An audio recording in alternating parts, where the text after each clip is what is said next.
Hello, everyone, and welcome to the React Native Show podcast. I'm Łukasz, and in this episode, we'll have the most awaited topic of all time here at the React Native Show podcast, the most asked about, which is the new architecture of React Native.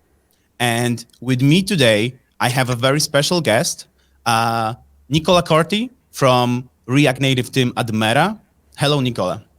Hi, everyone. Thank you very much for having me on stage. Super excited.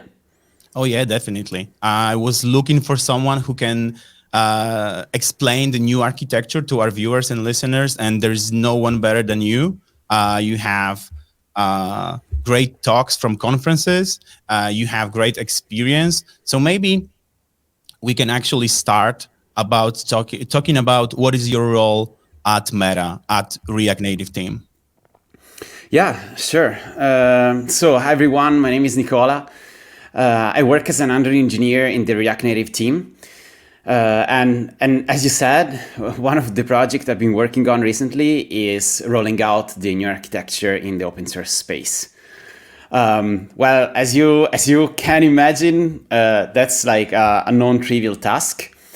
We did a rollout of the new architecture internally at Meta in all the various apps that are using React Native. But when it comes to open source, there are like a lot of more constraints and attentions that we need to take care of to make sure that everyone outside of us can easily use those new APIs and those new capabilities. Yeah, and I guess what's also important part of the conversation is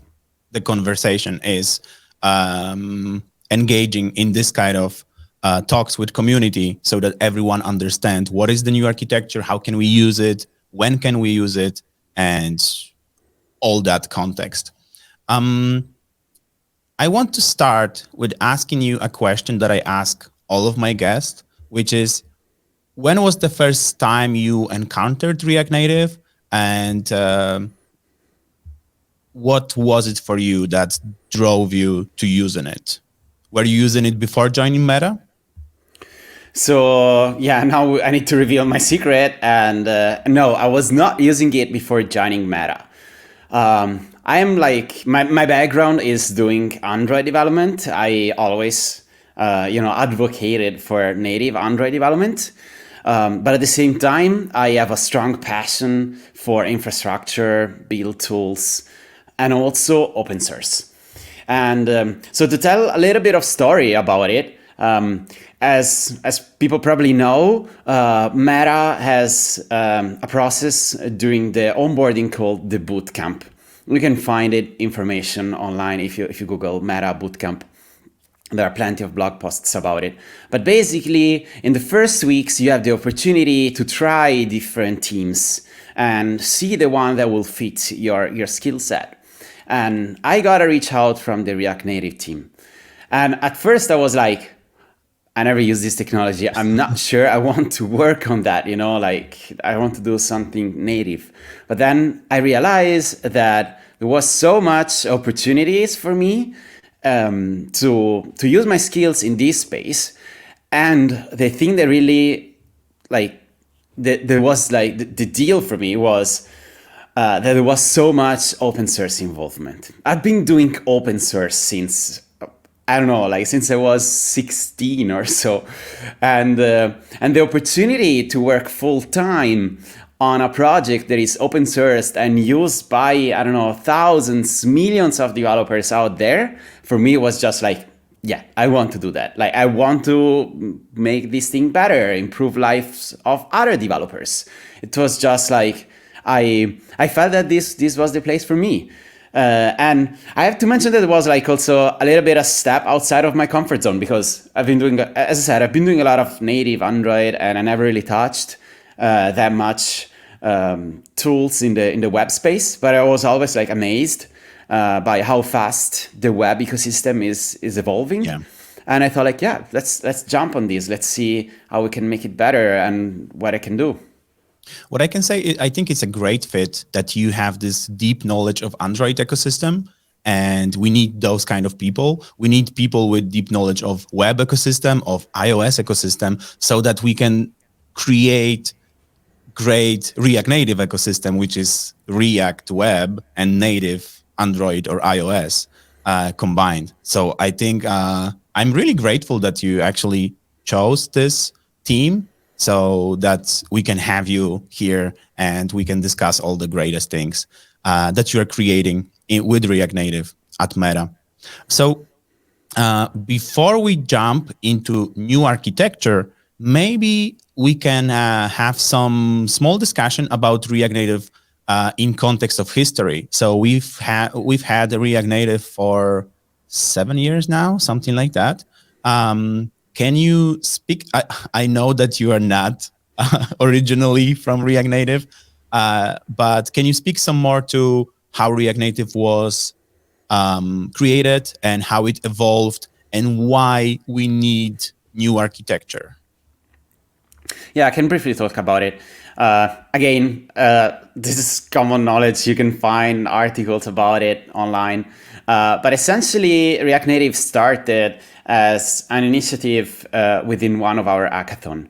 So at Meta, we have a strong culture around hackathons. So we have the opportunity to create new prototypes and ideas and evolve products in the way that we want. And someone just decided, how about we take those APIs that works well on web and we try to create mobile applications for that. And then people immediately realized how powerful this tool could have been, because you could have just, in a sense, reused your web knowledge to write native apps. And historically, writing native apps has always been like a really complex tasks. It requires a lot of specific knowledge on the platform. The APIs might be similar, but also there are a lot of nuances that are typical to Android and iOS that requires some degree of native knowledge. That's why, like, for example, a lot of startups feel this pain. You need to hire like a bunch of Android engineer and a bunch of iOS engineer, and you can just use a cross-platform solution that will help you save essentially on costs. Like, you don't really need to hire like a full team of native engineers. And I mean, again, I want to be frank. A lot of people always come to me and ask me, like, should I use React Native or should I use other framework X, which is other cross-platform solution, or should I use React Native or should I use a native solution? Like, write just native Android apps or iOS apps. And my answer to this is always like, use whatever tools works for you. For us, it worked pretty well in some use cases. But there are also other use cases at Meta where we don't use React Native, just because it's not the best tool to solve the problem. So again, there is no silver bullet in the mobile space as a whole. Use whatever tools works for you. It seems like React Native works for a lot of products out there. So I'm glad we are like working on improving it and making that better. Yeah, like more and more products. But like you said, the Facebook app completely isn't written in React Native. There are some parts that are React Native, but the app is a brownfield application that needs to perform on all of the devices and needs to use different techniques for different use cases. So yeah, thanks for the background of React Native. Let's move on to the new architecture. So as a member of React Native team, can you pinpoint the moment that it was decided? What was the process of decision that we need to restructure the core, that we need to reinvent some of the mechanisms of React Native to be able to better target some of the use cases? Yeah, again, I was not there, but I can totally point and reference a talk from one of my colleague Joshua that he gave at React Native EU 2021, I believe. Yeah, last year. So yeah, so please go and check it out, because he is like way more experienced than me on the team, and like he can tell more about it. But essentially, the new architecture was started, I believe, like 4 years ago. And initially it was like from there was essentially it was like an idea started from engineers, and there was a common knowledge that we could not achieve certain capabilities, certain API, specifically also certain concurrent features, and certain performance goal could not be achieved with the current status of the, let's say, old architecture of React Native. A lot of those problems were related to the famous bridge, which caused it was essentially a bottleneck for a lot of performance issues and so on. So initially this started as what was accounted for as a 6-month project. It turns out that some of the surfaces on some of our apps, specifically on the Facebook app, are so much optimized. So engineers, product engineers work so hard to squeeze every possible frame and every possible improvement from those surfaces that it if there is an edge case in our app, you will end up in that edge case in one way or another. So it turns out that rolling out this new architecture internally, it was a huge endeavor. And it took us, I believe, something around 3 years to the full rollout. There is something great that you mentioned, and I want to shed some more light on it. So the new architecture has been in works for 4 years. It has been adopted at main Facebook app last year, around this time last year. So it's been in main Facebook application for a year already. But that doesn't mean it's necessarily ready for everyone else to use, because in real world outside of Facebook, people are using external libraries that has to be migrated. They have to be migrated. And that brings me to a question statement that inside main Facebook application, there are no external dependencies on those libraries, correct? As you said, some of those libraries are actually migrated. Oh, yeah. And also, to give a sense here, so if you're depending on a big library, you're right. That library might need a migration because maybe it's using so many APIs, and some of those APIs are not available anymore. But there are a lot of other small libraries which essentially they will not need any migration. They're just backward compatible. Oh yeah. So you're right in a sense that this migration of the open source space affects us as well. As I said, we keep on focusing also a lot on the Facebook app, but there are a lot of other apps that are depending on the React Native ecosystem, and that's also crucial for us that the whole ecosystem comes along with us.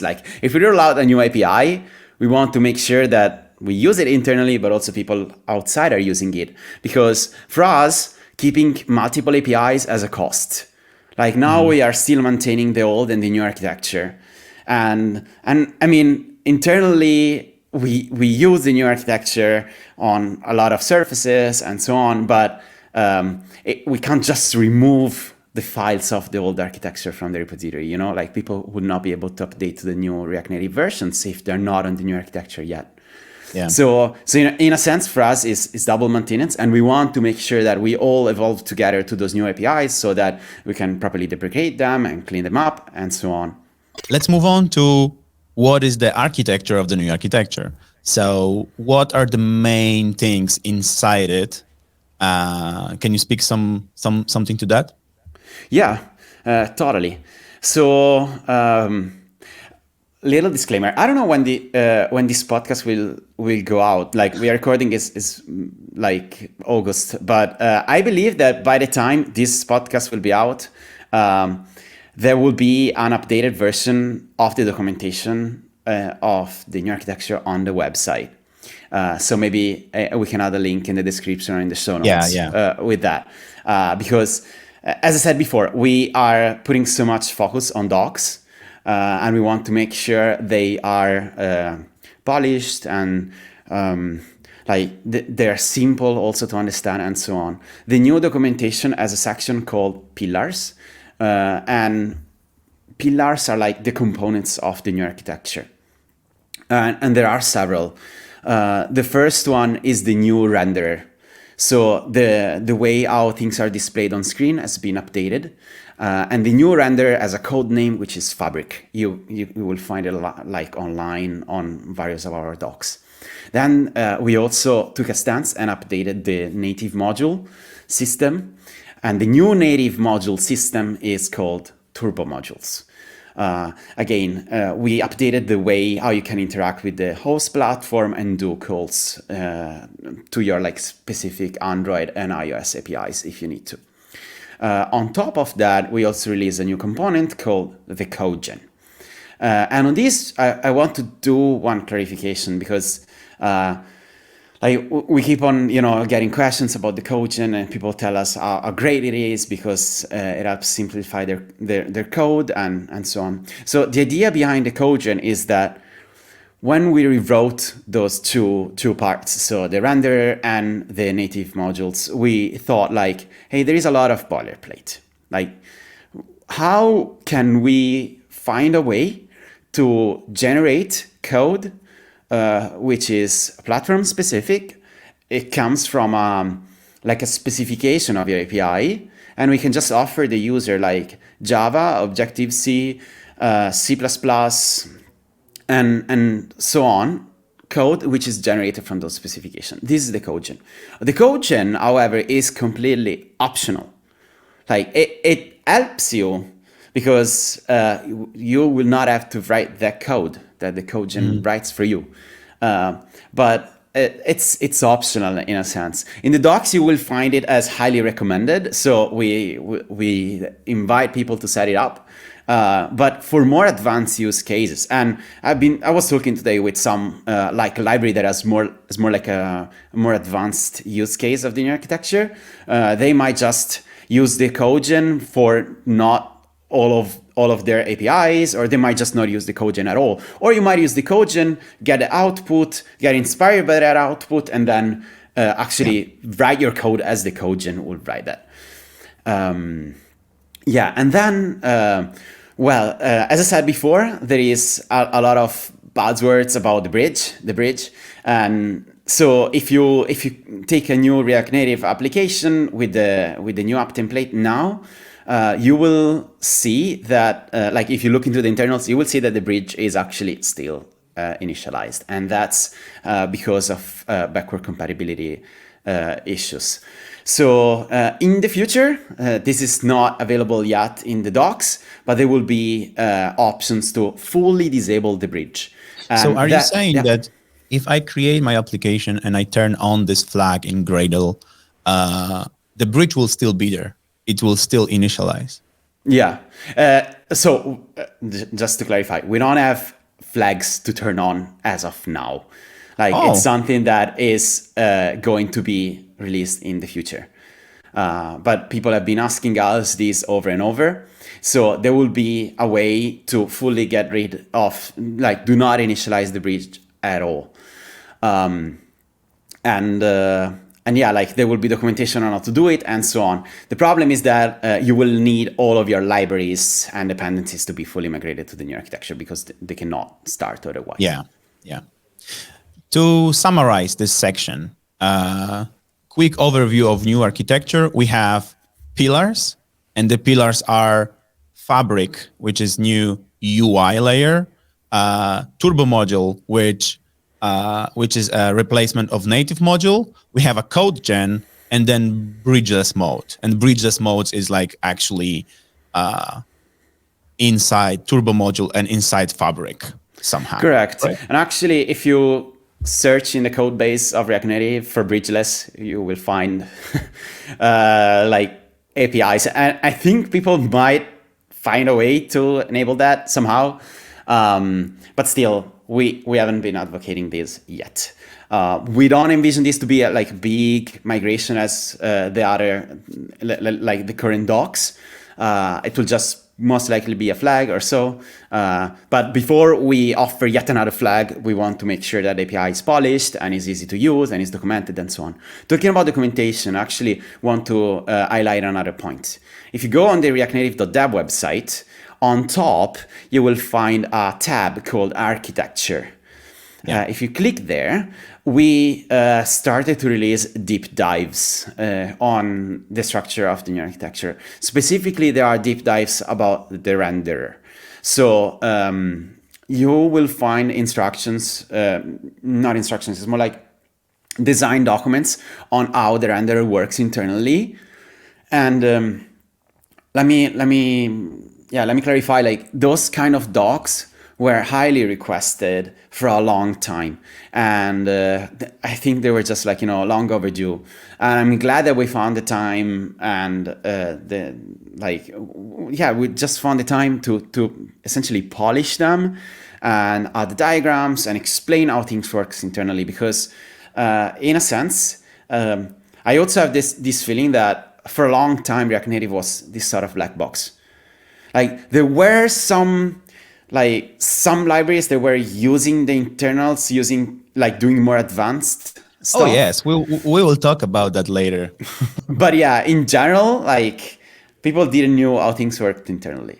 And so for the sake of transparency, we wanted to be more like, open with the community and explain how things works internally. And we hope you'll find this documentation useful. So far, we have the one about the renderer. In the future, we hope to release more. So stay tuned. Whenever we release more, they will be tweeted on the React Native Twitter account, and we're gonna reference it over and over. It will be picked up by newsletters. So you will find it. I can definitely share some of my story, how my experience with new architecture has been. So first, you are looking at the docs. There is nothing there. There you are looking at some Medium or conference talks. There is some information there. Then if you want to dig deeper, you are looking at the internal implementation of libraries like Reanimated. And then you might want to look into React Native core implementation, but I didn't get that far. But yeah, that was actually the road until a year ago, when you wanted to know something more about the upcoming new architecture, which was actually already enabled somehow in the React Native implementation. It was just not ready to use because of the lack of documentation, the lack of knowledge.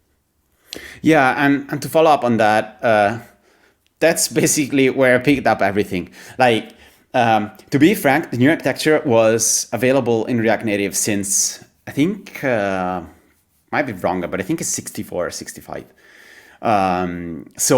There was a version of React Native which especially if you look inside on Android in the APK, you will find more native libraries. You will find libraries called turbo modules and so on. Mm-hmm. And those libraries are basically the new architecture. Those are the new APIs you can call. But as you said, I think the things that were missing were two. So first, docs. And basically when I picked up this project, the docs around the new architecture were, let's say, essentially nearly absent for I'm talking about the open source audience. And the docs at that stage were basically blog posts of people that looked at internals and played with that and explained to humans how they could also use it. But I mean, we obviously were aware of the need of proper docs to make sure that this was adopted and so on. We just took a stance and we wrote them from scratch. And also the other thing that I believe it was missing, which we also spent a lot of time on, is updating the template so that you can just create a new app. And by turning a switch, you can start playing with the new architecture, the new renderer, and the new module, the new native module system. So as of now, the first version of React Native that supports the new architecture, let me reiterate for everyone, is React Native 68. Again, you could use it in previous version, but you will have to do a lot of manual modification. From 68, the template, if you do React Native init version 68, you are getting a template which is new architecture capable. And from there on, there are like basically all the versions allows you to change. Like on Android is a property in a file called gradle.properties, which is called new arc enabled, and on iOS is a variable that you will have to put on terminal called a new arc enabled, RCT new arc enabled. And yeah, that basically if you change that switch, the project will adapt itself to enable the new architecture basically everywhere. Yeah, thank you. So what I want to do now, and tell me if I'm completely missing the point here, but what I would like to do now is to go through the pillars again and maybe try to explain as much as we can in an audio form, try to explain what is the difference between the old architecture and new architecture? What is the difference between, for example, paper and fabric? What it enables us to do? And of course, let's put in the show notes links to documentation for this, because we probably cannot explain diagrams and all that. But if you could do like an elevator pitch for each one of the new pillars, that would be great. Do you think we can do that? Yeah, although some of the points are actually shared between pillars, so I will touch on some. Yeah, do it in your own way. Yeah, totally. So yeah, first you probably heard about React 18, and yeah, I think it was like quite of a big release. React 18 comes with a lot of new features and a lot of new APIs. Which are called like concurrent features or concurrent root. You might find it referred somewhere. I think it's called concurrent React, and it was called concurrent mode. Correct. So anything concurrent star on React works only with the new render. So if you want to use those APIs like start transition and so on, you need to be on the new render. The new React Native render fabric has been designed to work well with React 18. You will not be able to use those new APIs on the old render. So as of now, essentially, if you create a new app with React Native, you don't enable the new architecture and you start to use start transition, that API will do nothing. It's empty. So you will crash need my app in production. It really depends API by API. Some of those APIs, I believe, are like essentially empty implementation and will have no effect. Oh, okay. I don't think it will crash your app, and also like I might not be the most expert person to answer those questions. But yeah, essentially those APIs are available only on the new architecture. Like they are functioning only on the new architecture. So you need to be on the new architecture to use React 18. Also, here, let me clarify, the fact that you have React 18 in your package.json doesn't mean that you're using the React 18 features. The React 18, like let's say capital R React 18. You need to be on the new architecture to use React 18. That's quite critical. And also, I want to stress how this is important for the sake of technical depth. Like if you don't start looking into migrating to the new architecture, you might just lose the train at a certain point. And React versions will keep on evolving, and there will be new APIs, new features, new APIs, new capabilities that are built on top of that. So and here, let me clarify, the new architecture was never intended to be like a boost of performance kind of change. The new architecture is essentially designed to be a door opener for new APIs, new capabilities that were not possible with the previous render.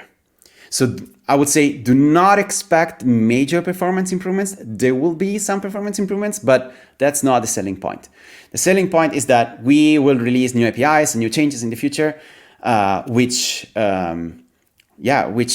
you will need to be on this new architecture to benefit from. And also, again, let me clarify. I understand that the migration might look too big, and people might be like scared of the amount of changes, and we are actively working on that. Specifically, I can say that, for example, for React Native 71, the template has been extremely reduced in the number of lines of code. So like again, if you touched a bit the Android template, you will see that there are like C++ files and new files that got created. And we realized that, well, that works. If you create all those files, you can use the new architecture, but we can also try to simplify that as much as possible. So again, we are striving to make the new architecture as simple as changing one line. Maybe it will not be like, we will never reach that just one line change, but we are highly working on simplifying the steps that every app and every library needs to follow to update the new architecture. Also on this, we released a repository called run new arc app, I think it's called. We can add a link in the show notes, which contains several branches. And for every branch, we showcase how to migrate your app from React Native 67 to 68 to 69 to 70, and to enable the new architecture with that. So you will have like a step-by-step guide with an example app that actually runs on the new architecture.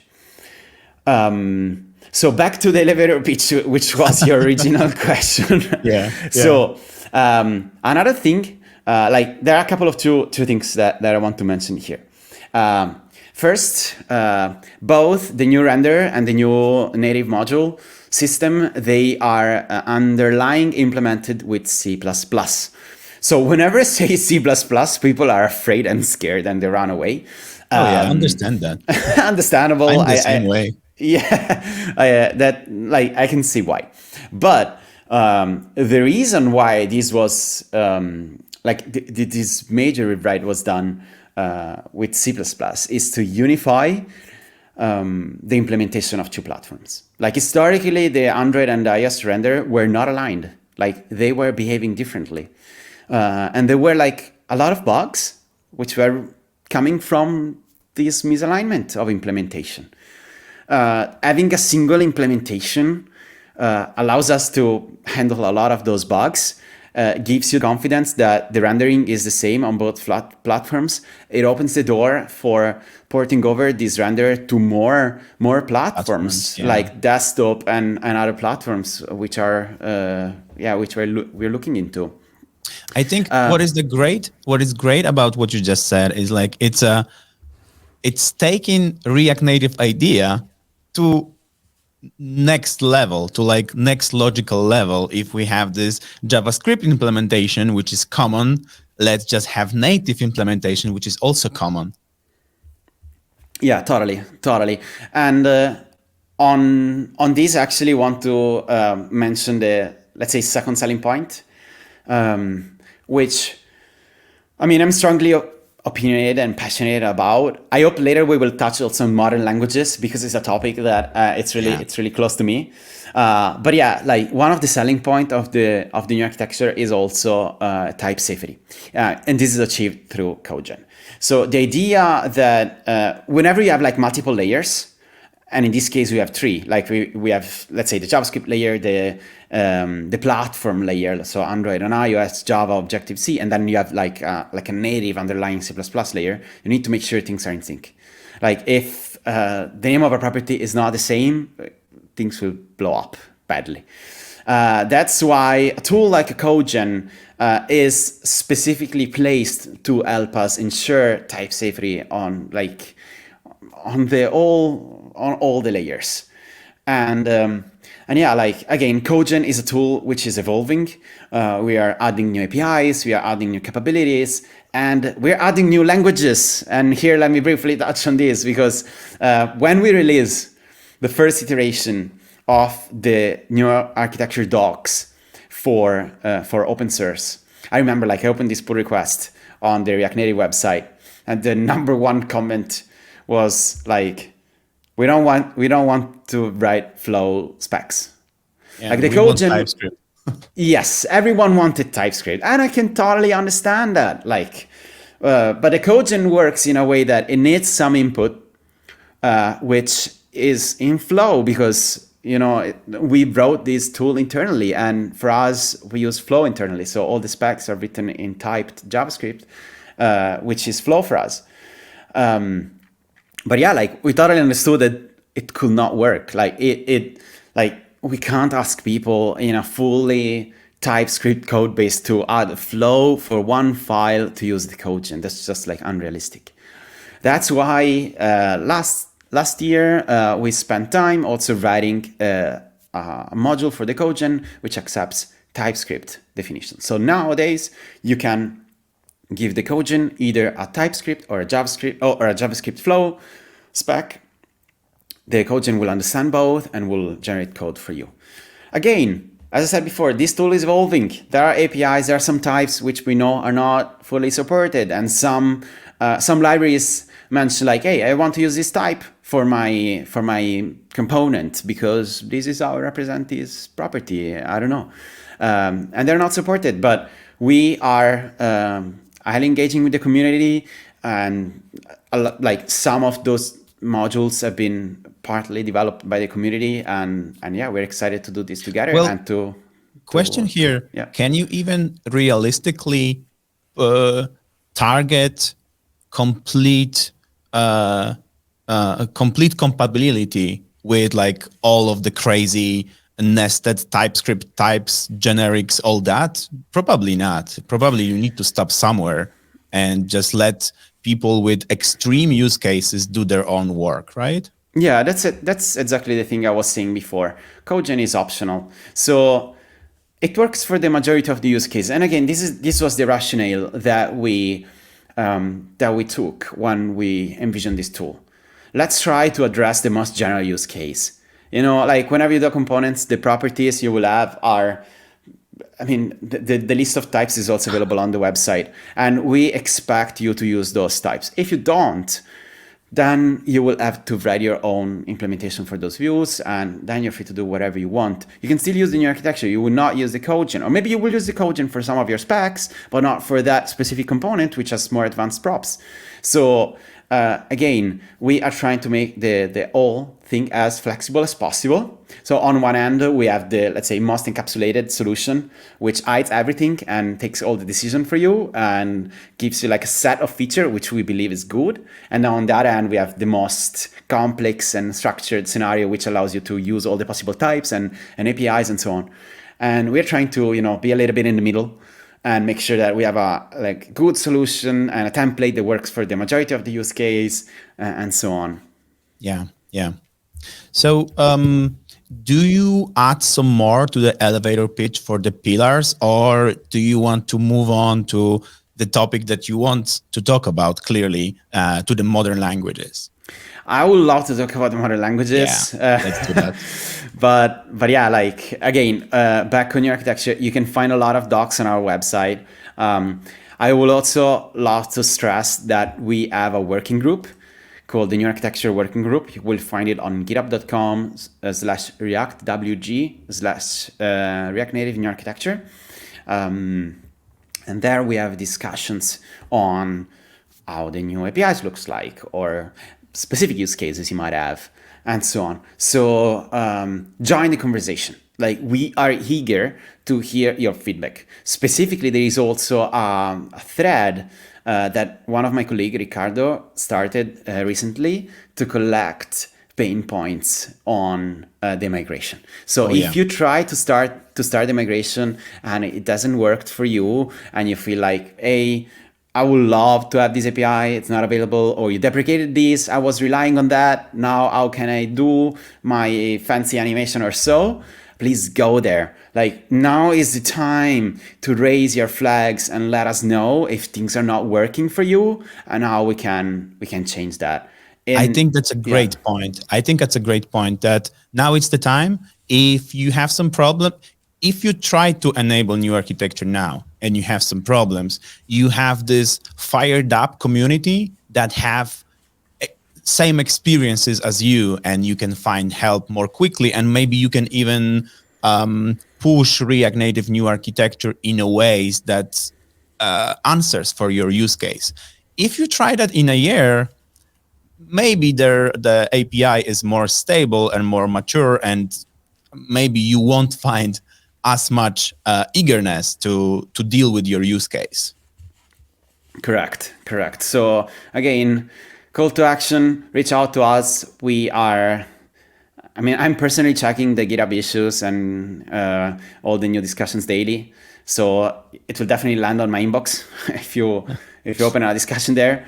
But yeah, don't be afraid and let us know. We are here to see how we can make this whole ecosystem better. I'm talking about making the ecosystem better. Now, like let's deep dive into modern languages because great bridge. Totally.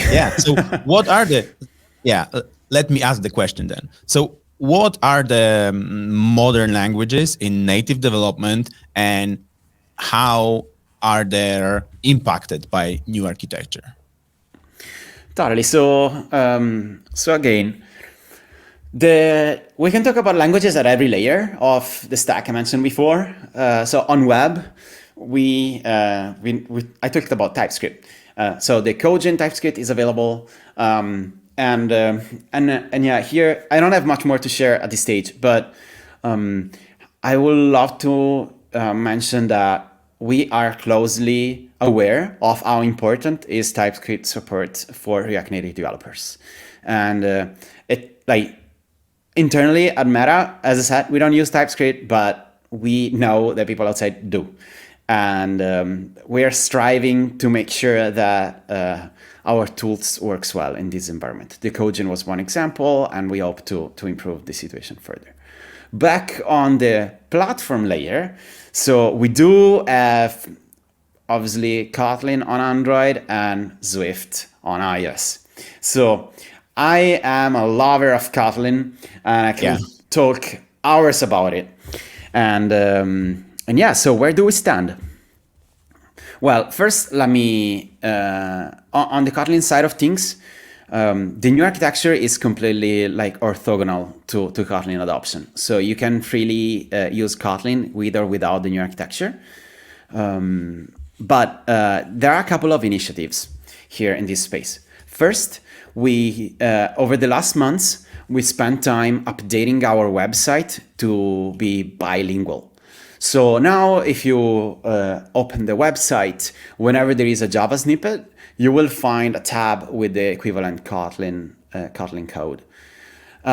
So the idea here is, first, shout out to the community because this was done as a community-driven effort. If you go on the React Native website repo, you will find a pinned issue, which there you can see which pages has been migrated. I think 75% of them are done. So we are basically done with this bilingual migration. And talking about Kotlin in user space. So the official template for React Native is still in Java. So essentially, when you create a new app, you will have Java file. But if you go in the repo of React Native, you will see that there are some Kotlin files. So slowly, there are some modules in the core of React Native that have been rewritten or adopted to be in Kotlin. And I hope this effort to go and continue further because I personally believe that Kotlin APIs are nicer to read, smaller, easier to maintain, and so on. And so also, question about that. You mentioned that there are already exist some Kotlin files inside template for Android. Is the effort to migrate everything to Kotlin, or is the effort to keep Java and Kotlin templates separate so people can choose which one they want to use? So, well, your question goes on, could be answered on different layers because you're asking me if there is an effort to migrate everything to Kotlin. And the question is is it for the internals of React Native or is it for the template? Because those are two things.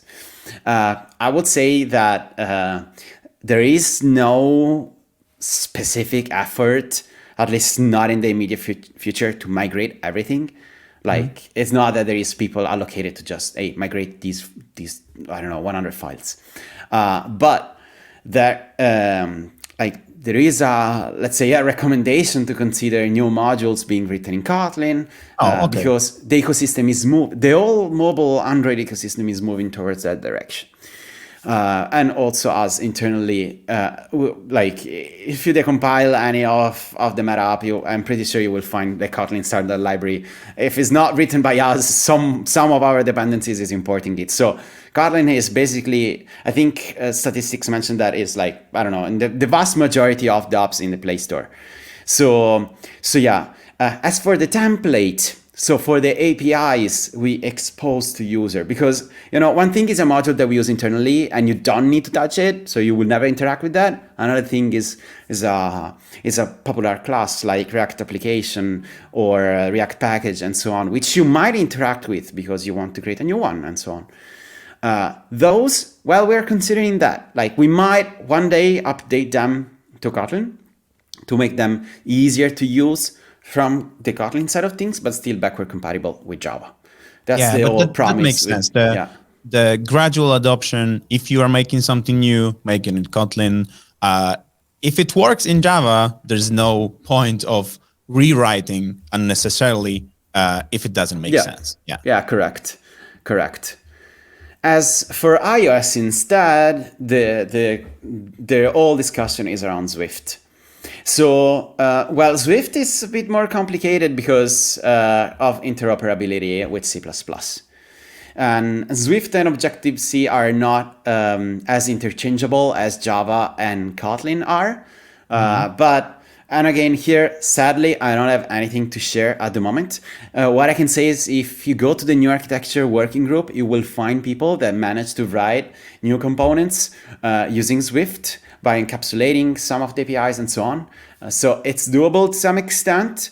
But yeah, we are aware that we would love this to be better. And again, I don't have anything new to share at this stage. But we're keeping a closer look at that.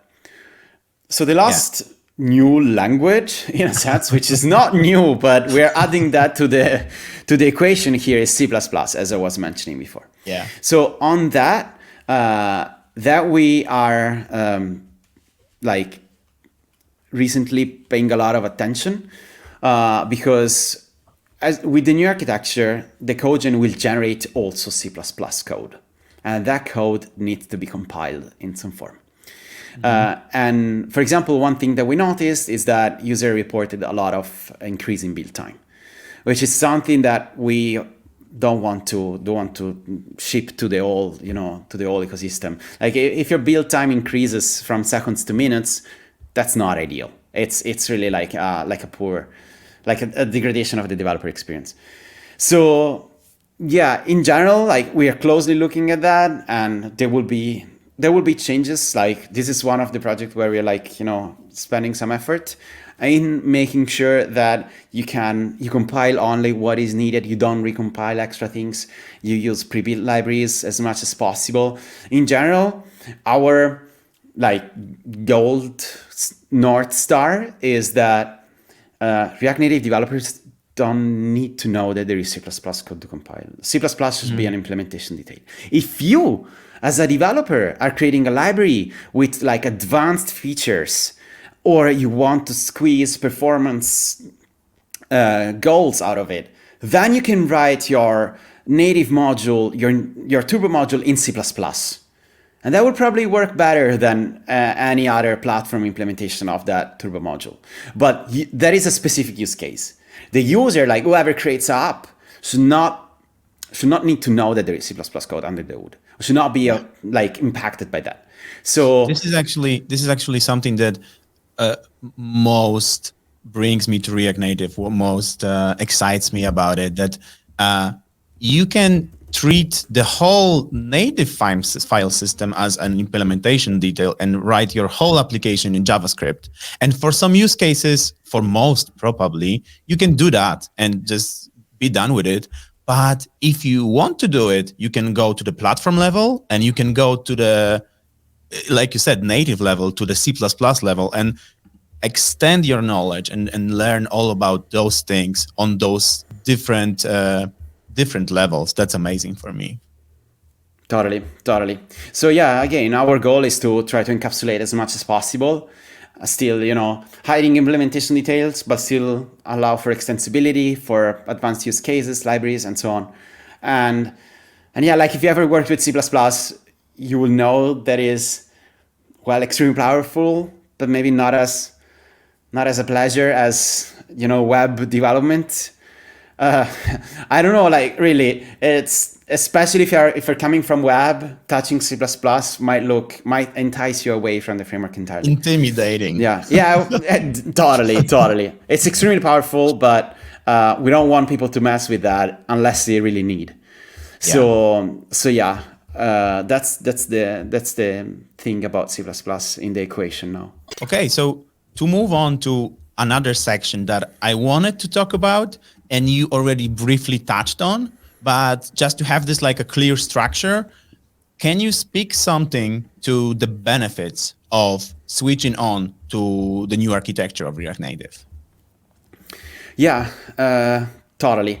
So I already mentioned on those, but to reiterate to everyone, first, React 18 and new APIs, which is crucial. You want to make sure you're up to date with all of your dependencies and APIs and you follow the ecosystem.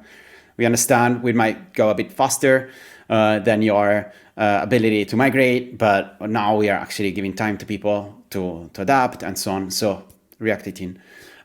Then unified implementation. So a lot of those bugs on like discrepancies between platforms should go away. I don't think you will actually see the implications of these straight away after you migrated, but you will benefit on this in the long run. Type safety. If you use the codegen, it's crucial. It will save you like a lot of runtime crashes essentially. And yeah, essentially also new APIs and capabilities. Some of those are coming from React 18. Other APIs might just be React Native only. And then the last thing to consider is also the bridgeless mode in the future. Like you will not be able to enable the full bridgeless mode. You will not be able to get rid of the bridge if you don't migrate to the new architecture. Essentially, this is sort of obvious. And there will be performance improvements in the startup of your app because we will not need to initialize the bridge and your app will just start faster. And on top of that, again, new API, we were talking about C++. Maybe you're doing something like fancy and complicated and you could now create a module in C++ that you can reuse between Android and iOS and access it from both platforms and so on. So really the opportunities are several and in a sense, the development of React Native is going in this direction. So you don't want to lose these opportunities. There is nothing worse than being on React Native 62 while we release React Native 70, because at that point, I cannot even help you to upgrade. Like if you open an issue on React Native and you're on 69 and you're going to 70, I can tell you like, hey, your upgrade is broken because you missed that flag. But if you have 8 versions in between, that's impossible for us. Like how can I know how many things passed by and you missed? So in general, like consider try the latest version of React Native. We do like release candidates and so on. And this is a recommendation that goes beyond the new architecture as a whole. Like try to keep up to date. We do security patches on some of our dependencies. So you don't want to be on stale versions. Go there. It's about the industry. Dependencies. Yeah, definitely. The industry is going in that direction. You don't want to be the guy who points out a bug in a 2-year-old version of some library. Correct. So yeah, that should not be the case, really. Yeah. So in order to get the benefits that you spoke about briefly, is there a way to adopt new architecture gradually? Yeah. Or is it all or nothing? Well, again, this answer needs a little bit of discussion because yes, there is a way to adopt it gradually, and it's on the turbo modules side of things. So turbo modules are fully backward compatible, So when you enable the turbo module system, if you go in the template, you will find a flag in the onCreate called React flags.enable turbo module or something like that. That flag sort of switches on the turbo module mode, and all the native module which are not turbo module, they will work in a legacy mode.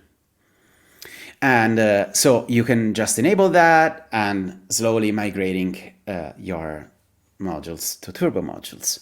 You might have, Yeah, so this is actually a way that Reanimated worked, right? Because we didn't enable new architecture in our application, but somehow we got this library that was turbo module enabled, and we could use some of the features from new architecture like 2 years ago or something.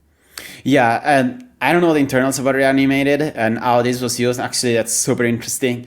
I hope to catch up with the folks from Reanimated to understand. And we are closely working with them recently to make sure that the amount of breaking changes we push out at least are they are documented before we actually make the change. Because historically, things just landed on master or on main, and people would discover on a new version of React Native, hey, this API is gone. Now we're trying to be a little bit more upfront on when we make changes, how we document them, and so on, how we make sure that libraries are aware that this change is happening, and so on. So there's been a lot of changes recently around Hermes, and how Hermes is bundled and consumed by libraries and apps and so on. And yeah, we try to again be more upfront and ask people like, hey, we're removing this package, are you depending on it, and so on. So generally, I felt that people gave us positive responses. But if this is not the case, like if you feel that you are having a hard time interacting with the React Native team, your library is, I don't know, you're having a problem maintaining it, is painful and so on, let us know. Again, there are ways to contact us. Sure. Back to the all or nothing. So turbo modules are fully backward compatible. Fabric, so the new render, that it's a bit more complicated. So what will happen is if you try to start a new surface, like on Android, you start your main activity, and that activity has the Fabric flag set to true, and you're using some components which don't support the new architecture, they will be rendered as a purple box, and inside the box you will see like this view is not implemented. Like we can't find like an implementation for your, I don't know, magical slider and so on. Yeah. So for Fabric, well, there is not really like it's a bit more complicated again, because if you have multiple surfaces, like multiple routes, then you can technically enable Fabric on those that are only using components which are fully migrated. My answer to that, when clients ask me about this, if we can gradually adopt, is that it is possible, but it is not recommended, to be honest. Correct. And on this, again, well, so it's up for debate. So far, we haven't received any major concern on gradual adoption of Fabric. Like people haven't came to us and told us like, hey, no, Fabric, we can't just do this all at once. It's too much work. But like there are ways to potentially offer some degree of backward compatibility on that layer as well. But let me be frank, the more backward compatibility options we offer, the slower this whole migration will get. And the slower this whole migration will get, the slower we will release new APIs and features and so on. So in a sense, for Fabric, for the new render, for the new UI, we are looking into doing this rollout, which is surface per surface. I also understand that there are like, medium-sized apps that just have just one route. They just have one activity, and that's it. I feel like most of the application in React Native out in the world have just one route. They were created with React Native in it. Those can be really complicated and big applications, but they still have just one route because there was no need to add like a brownfield approach or something like that, or multiple root approach. Yeah. So for those applications, it is all or nothing, basically. Yeah, essentially, yes. And again, we are pushing hard on libraries and supporting them as much as possible to migrate to Fabric. Libraries have these opportunities to offer backward compatible components. So you can, and again, on this, we have a sample repository called Around New Architecture Libraries, which contains a sample implementation of both a component and a module, which work with both architecture. Oh, I've heard about it. Yeah. Yeah, so you can release your library in a way that will work for users on both arcs. And we also tried to write a library, to write these sample repos with the highest amount of reusable code as possible. So you will see there is just like a thin layer, which is the API is exposed to the new to the old and the new architecture, but then implementation of the view is the same. So it's just like a little bit of work for libraries to do this setup. But in general, it shouldn't be that hard for the vast majority of components. But again, as I said, we are here to hear feedbacks. Like, we would really love to know if you are having problems because Fabric all or nothing, it's hard for you, and we need to find a way to offer more gradual rollout. Again, we are closely looking into reducing the amount of changes that we request libraries and apps to do to adopt the new architecture, because that was basically our number one feedback. The amount of things to do is too big. So not everything that we request is mandatory. Like, some of those changes are necessary to work with the new architecture. Some of them are optional, like the codegen is optional. You don't need to configure all of your project to work with codegen if you don't need it or so. So we are really looking in simplifying the migration docs. And in this, we need helps from also the community, because, we keep on working with our apps, and our apps have like a really atypic setup. Like, they don't build with Gradle, they don't build with CocoaPods, and internally at Meta we use Buck. So that's why the file is there. That's why the file is in the React Native template, the Buck file. Let me tell you about that. So the reason why there are Buck files all over the place in the React Native repo is because whenever you do a change, we run a Circle CI job called test Buck that uses a version of Buck available on open source, so you can actually download and use it. And that version builds React Native with Buck. And that gives us a confidence that the change you're proposing will work in our repository, because our internal repo uses Buck, and when that gets imported, that also needs to build. So, and also gives you, the contributor, a confidence and a signal, like, we are telling you, hey, you are moving those files. Maybe you took care of the Gradle setup for that, or the CocoaPod setup for that, but it will not work with Buck. Like, it will not build. So you need to look into that. Yeah, that's also the reason why there are those Buck files in template and in Run Tester and so on. But yeah, so like to clarify this curiosity. Yeah. Switching back to switching to new architecture. Do you know that there will be a date that is a cutout date, that, okay, from this React Native version, it's not backwards compatible. There is no old architecture from 77, let's say.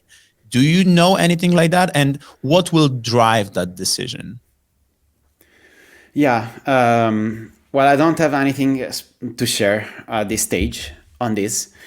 What I can say, and it's safe to assume, that there will be new versions, new APIs, especially also new APIs in React that might impose a drop of previous APIs. We don't have a date now. Like, it's not that I tell you, hey, you need to migrate before the end of next year, because we are going to drop that.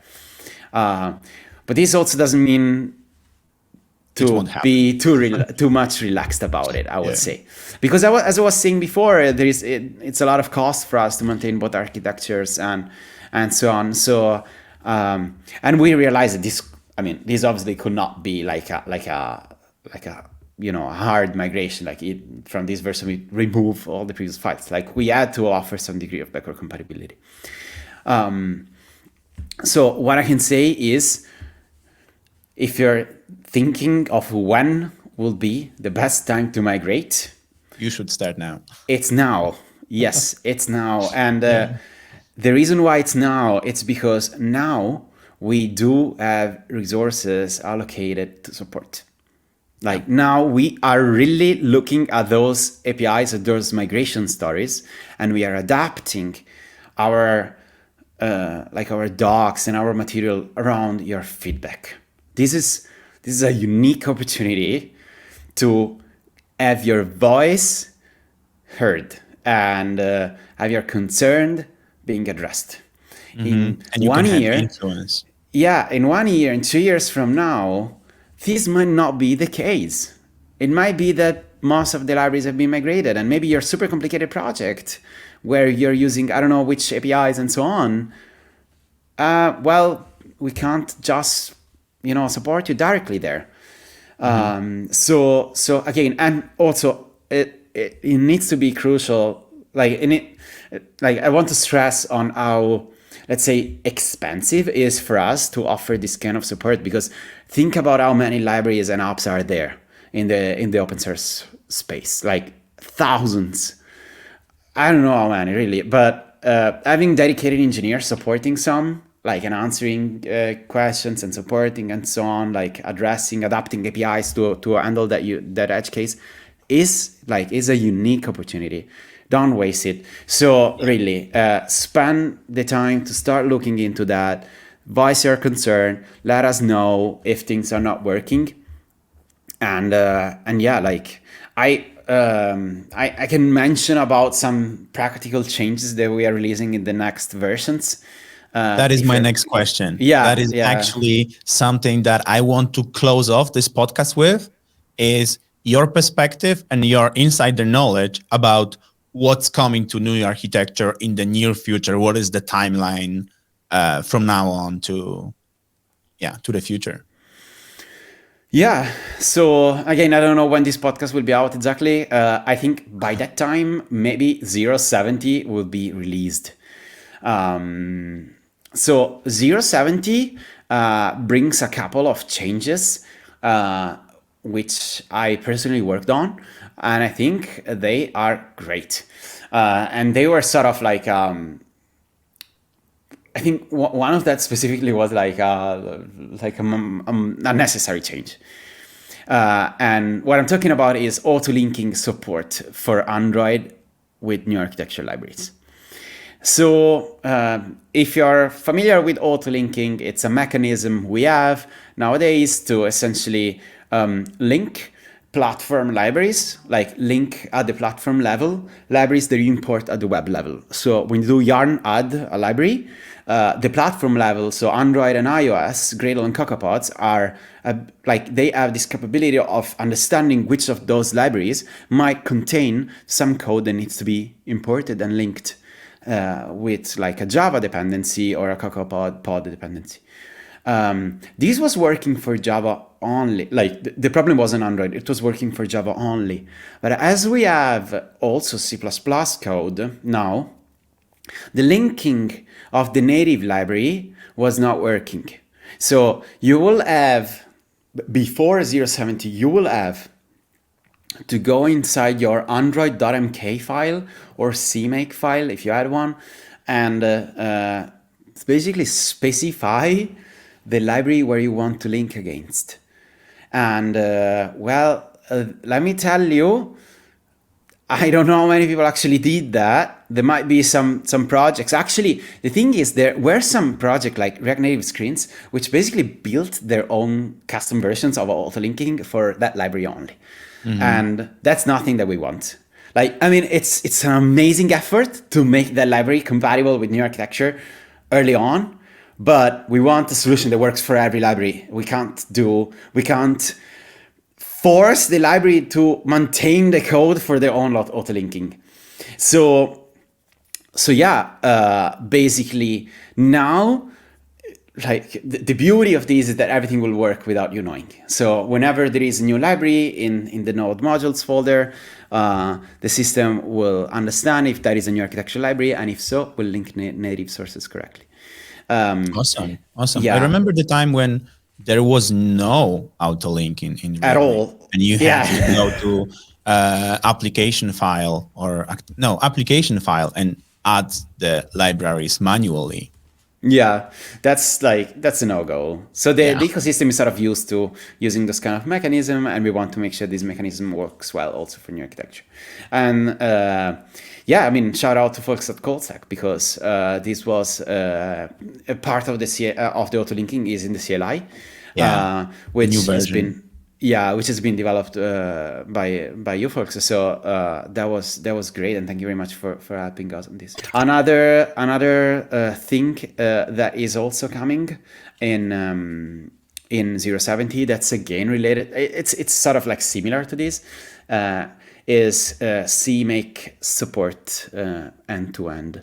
And again, this is maybe like a technical thing, like no one will really care about it. But as I care, let me spend a couple of seconds on that. So, like again, on Android, we need to build the native sources, like C++ and file that ends with .cpp or .h. And how do we build that? So Android offers two ways to build that. One is to use make files, which are called android.mk. And another way is to use CMake, which is built for tool, like a tool for building C++ code. Well, so if you probably saw those android.mk files around in libraries, or definitely in the React Native core code.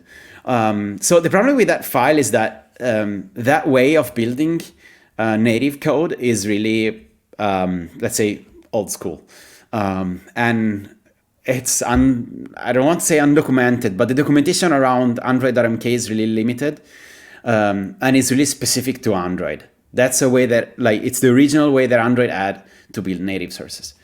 The industry standard for building native sources is to use CMake files, which are A, working better on Windows, B, easier to understand. There are more tools around them. There are auto-completion on IDEs. There are a lot of docs, books around them that you can read if you want.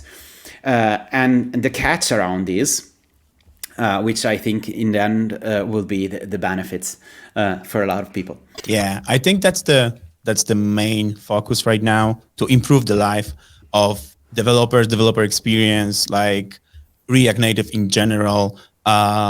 Nicola, thank you so much for joining me on this journey through new architecture of React Native. It's been a pleasure to have you here and to digest all this knowledge, all this internal insider knowledge about how the React Native new architecture works, how it will evolve in the future, what should we expect from it. Again, thanks so much for joining me for this show. It was a pleasure, totally. Like, again, if people wants to reach out to me, you can find me on Twitter and on GitHub as Corti Nico. My email is there. You can reach out, or you can, like, I would suggest you open an issue or a discussion in the new architecture working group. I tend to be quite approachable. Sorry if I don't answer immediately to everyone. Receive quite a lot of messages. But again, it was a pleasure to be here. I'm keen to hear your migration story, your experience, and so on. Let's make this awesome for everyone. Yeah, let's bring the new architecture to the masses as soon as possible. Thanks so much. And that was our show today. Thank you, everyone. See you in the next one. Bye.